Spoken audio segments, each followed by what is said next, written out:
اللہ تعالیٰ اپنی صفات کا جلوہ اپنے بندوں میں دیکھنا چاہتا ہے، اسی لیے اس نے عدل کا حکم بھی دیا ہے اور عفو کا بھی، اور دونوں کا ذکر ساتھ ساتھ کیا ہے۔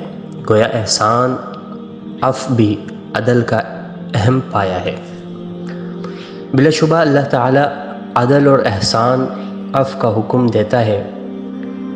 جنت اور جہنم کا تصور ایک حدیث کے مطابق در حقیقت عدل اور عفو کا تصور ہے۔ جہنم عدل کے سوا اور کیا ہے؟ جنت فضل اور عفو نہیں تو اور کیا ہے؟ عدل اپنی معاونت کے اعتبار سے بہت وسیع لفظ ہے۔ اس کا تعلق ایک دوسرے سے بھی ہے اور خود اپنے حالات و کیفیات سے بھی۔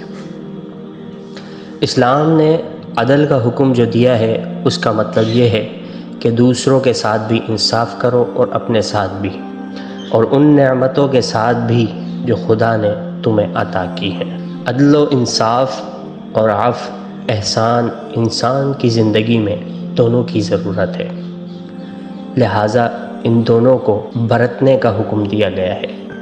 آپ اس کتاب کا ضرور مطالعہ کریں اور ہمارے چینل کو سبسکرائب بھی کریں۔